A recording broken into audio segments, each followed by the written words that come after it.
one cool part about my story is my dad remarried and got sober. Phil for you. In AA. After you?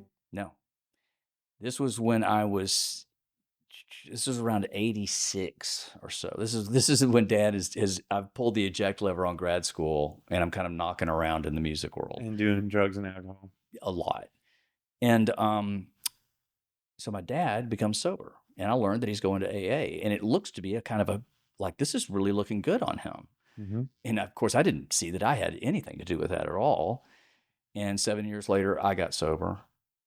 And about 6 years after that, my middle brother got sober. And about 10 years after that, my youngest brother got sober. And my sister, who did not have addiction problems, became Al-Anon. And so my mom didn't. My mom tried over and over, rehab after rehab. The crazy shit, hiding alcohol all over the house, like hunkering down and nobody seeing her for weeks, and us having to go over there and get somebody to let us in, and just awful, awful stuff. And while she died sort of in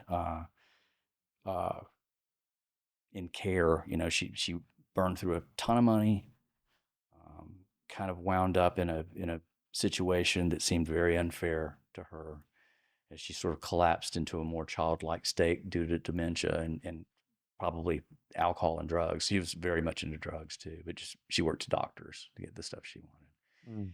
So it was real sad. And the rest of the family, we found this thing, and it became an unbelievable opportunity for all of us as we both kind of approached it.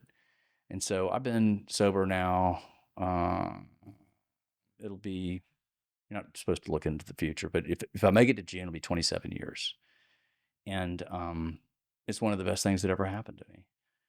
And that my siblings followed my dad's lead and joined me there, gave us a language and a grammar and a vocabulary to understand each other.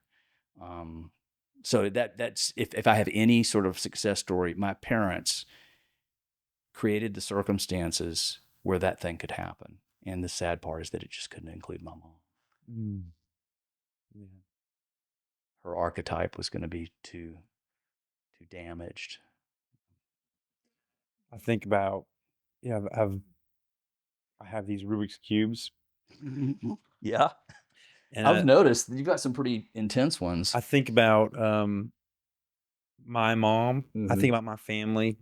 And I think about birth. And I think people come out like this. Yeah.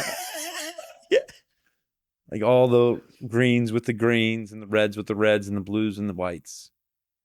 And this, for everyone, I don't think this is unique to, I think as trauma has different, it's relative, but there's trauma everywhere, whether it's spilled milk or a dumpster fire or a mom freaking out about a on fire birthday cake. There's going to be trauma, and there's going to be twists of the Rubik's Cube. A dad that's not available when you're scared. Right. And then such a good metaphor. You get a little bit older and you get puberty, and now this Rubik's Cube is now like, oh my God, it's a 3x3. Man, you're halfway to just writing your own book. It's like so much. This is great. It's so much bigger, and it's more complex, and people are still spinning that bad boy. Still spinning it. How are you going to figure all this out? And then you get a little bit older and you get whatever the heck this is. Mm-hmm.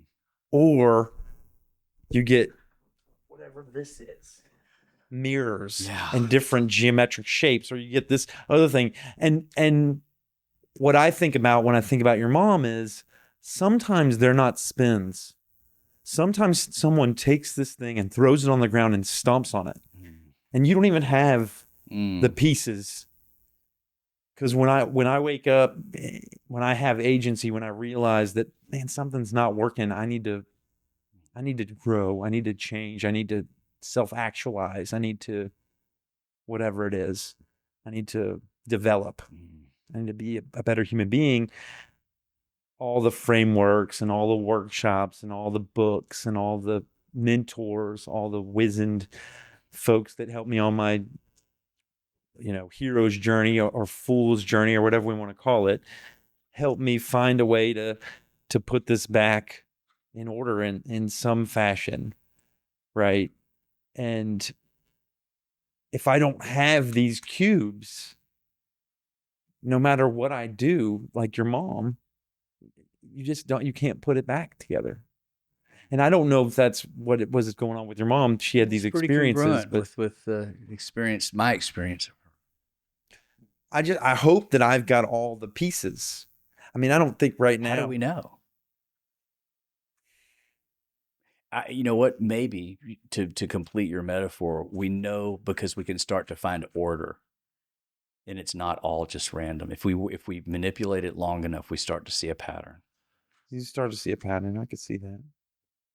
I hope I can figure it out because, I want to be a good human being and I want to be a good father. I want to be a good, fellow man. I want to figure out how to, I found the top.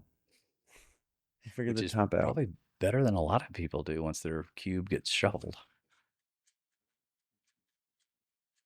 And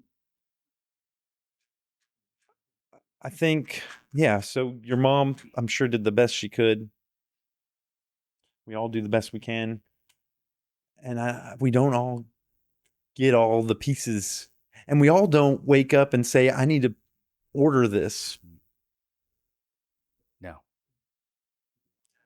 They can't identify that something's wrong because they don't have enough of a context to know it could be better.